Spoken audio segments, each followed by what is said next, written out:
मृत्यु जीवन का सत्य है, फिर भी हम रोते हैं, चीखते हैं, चिल्लाते हैं, लेकिन जो इस संसार में आया है उसका एक न एक दिन इस संसार से जाना तय है।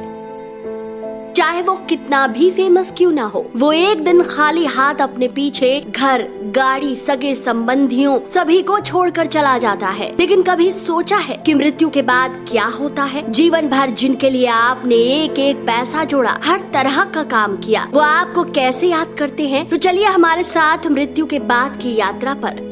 लेकिन इससे पहले अगर आप इस चैनल पर नए हैं तो चैनल को सब्सक्राइब कर ले, ताकि धर्म और आपके जीवन से जुड़ी जानकारी आपको मिलती रहे। मित्रों, गरुड़ पुराण में मृत्यु के बाद आत्मा के साथ क्या होता है, पुस्तक में इसका विस्तार से वर्णन मिलता है। यमलोक से मृतात्मा को ले जाने दो यमदूत आते हैं। वो अपने साथ मृतात्मा को 24 घंटों के लिए यमपुरी ले जाते हैं, जहाँ उनके पाप और पुण्य का लेखा जोखा होता है। लेकिन उसके बाद 13 दिनों के लिए आत्मा को उसी घर में छोड़ कर जाते हैं जहाँ जातक ने अपना शरीर का त्याग किया था। परिवारजन अंतिम संस्कार से घर वापस आते हैं और पिंडदान करने की प्रक्रिया शुरू करते हैं, क्योंकि गरुड़ पुराण में पिंडदान को मृतात्मा की ऊर्जा माना गया है। शास्त्रों में माना गया है 10 दिनों तक किए गए पिंडदान से मृतात्मा के शरीर का निर्माण होता है। 11वें और 12वें दिन शरीर पर मांस और त्वचा का निर्माण होता है, जबकि 13वें दिन किए पिंडदान से मृतात्मा अपने पैरों पर चलकर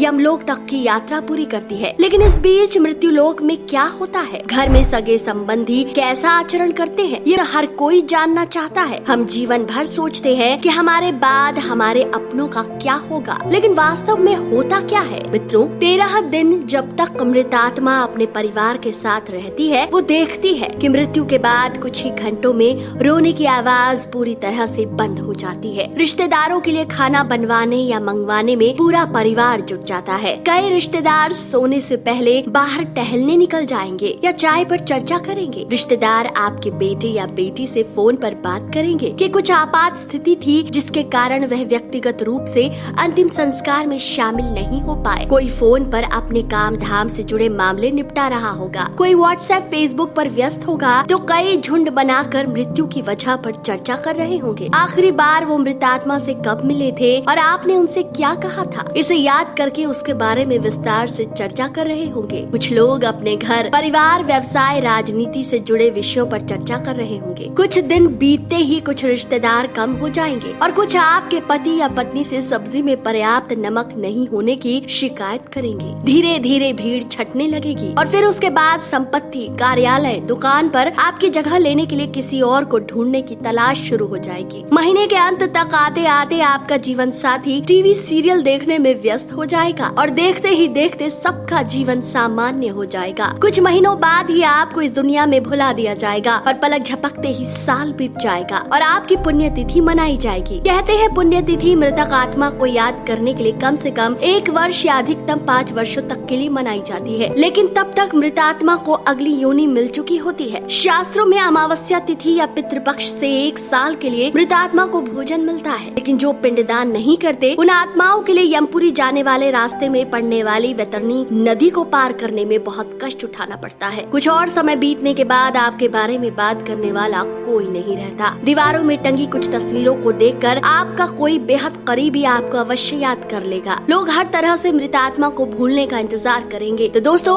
आप किसके लिए दौड़ रहे हैं और किसके लिए चिंतित हैं? आप जब तक हैं तभी तक मोह माया है। 13 दिनों बाद जब कर्म क्रिया संपन्न हो जाएगी तो मृतात्मा का अपने परिवारजनों से मोह भी छूट जाता है और अपने कर्मों को भोगने के लिए एक अलग यात्रा पर निकल जाता है, बिना इसकी परवाह किए कि उसके पीछे उसके परिवार का क्या होगा। इसलिए मित्रों, घर, परिवार, रिश्तेदार को संतुष्ट करने के लिए आप जो भागम भाग कर रहे हैं, खुद को बीमार कर रहे हैं, उससे बेहतर है इस धरती पर आने का उद्देश्य तलाशिए और जितना हो सके परम उद्देश्य के निकट पहुँचने की कोशिश करें, क्योंकि अच्छे कर्मों के अलावा कुछ भी साथ नहीं जाता। आपकी भी कोई राय है तो कमेंट करके जरूर बताएं। वीडियो पसंद आया है तो इसे जितना हो सके शेयर कीजिए। भगवान की कृपा आप सब पर यूं ही बनी रहे। इसी कामना के साथ आज के लिए इतना ही।